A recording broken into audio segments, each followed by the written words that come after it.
Hello everyone, very good morning. ಇವತ್ತು ಬೆಳಗ್ಗೆನೇ ಬೇಗ ಎದ್ದಿದ್ದೆ, ಯಾಕಂತ ಹೇಳಿದ್ರೆ ಕ್ಲಾಸಿಗೆ ಹೋಗಬೇಕಾಗಿತ್ತು. ಕ್ಲಾಸ್ ಸ್ಟಾರ್ಟ್ ಆಗಿತ್ತು, ಬಟ್ ನಾನು ಹೋಗಿರಲಿಲ್ಲ. ಫಸ್ಟ್ ಡೇ ಅಲ್ಲ ಅಂತ ಹೇಳಿಬಿಟ್ಟು ವಿಡಿಯೋ ಮಾಡೋದು ಬೇಡ ಅಂತ ಹೇಳಿ ಸುಮ್ಮನೆ ಆಗಿದ್ದೆ. ನಾನು ಸೆಕೆಂಡ್ ಡೇಯಿಂದ ಸ್ಟಾರ್ಟ್ ಮಾಡಿದೆ. ಕ್ಲಾಸ್ ಅಂತೂ ಕೂರೋಕ್ಕೆ ಆಗ್ತಿಲ್ಲ. ಇವತ್ತು ಫಸ್ಟ್ ಡೇ ಆಗಿದ್ದರಿಂದ, ಸೆಕೆಂಡ್ ಡೇ ಆಗಿದ್ದರಿಂದ ತಲೆಯೆಲ್ಲ ಫುಲ್ಲು ನೋವು ಬಂದುಬಿಟ್ಟಿತ್ತು. ಹಾಗೆ ತಿಂಡಿಗೆ ಪಲಾವ್ ಕೊಟ್ಟಿದ್ದರು. ಪಲಾವ್ ಅಂತೂ ತುಂಬ ಟೇಸ್ಟಾಗಿತ್ತು. ನನಗಂತೂ ಪಲಾವ್ ಇಷ್ಟ ಆಯಿತು. ಹಾಗೆ ಲಂಚ್ ಬಾಕ್ಸ್ ಹಾಕ್ಕೊಂಡು ಮತ್ತೆ ಕ್ಲಾಸಿಗೆ ಹೊರಟು. ಇನ್ನು ಕ್ಲಾಸಿಗೆ ಹೊರಟಾದ್ಮೇಲೆ ಏನೋ ಒಂಥರ ಬೇಜಾರಾಗ್ತಾಯಿತ್ತು, ಬಿಕಾಸ್ ನನ್ನ ಫ್ರೆಂಡ್ ಬಂದಿರಲಿಲ್ಲ ಅದಕ್ಕೆ. ದೆನ್ ಅವಳು ಬಂದುಬಿಟ್ಟು ನನ್ನ ಕೈಗೆ ಟಿಶ್ಯೂ ಕೊಡ್ತಾಯಿದ್ಲು.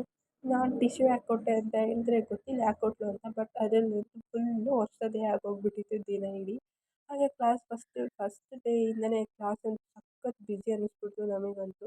ಹಾಗೆ ಕ್ಲಾಸ್ ಮುಗಿದ ಒಂದು ಐಸ್ ಕ್ರೀಮ್ ಕೊಟ್ಟರು. ಮತ್ತೆ ಬಂದು ಪಿ ಜಿಗೆ ಬಂದು ಲಿಟ್ರಲಿ ತಲೆ ಅಂತೂ ಸಖತ್ ನೋವು, ಬಟ್ ಕೂರೋಕ್ಕಾಗ್ತಿರಲಿಲ್ಲ. ಕೂತು ಕ್ಲಾಸ್ ಕೇಳಿ ಹಾಗೆ ಸ್ಟ್ಯಾಟ್ಸ್ ಕಂಟಿನ್ಯೂ ಮಾಡ್ತಾಯಿದ್ದೆ. Thank you for watching.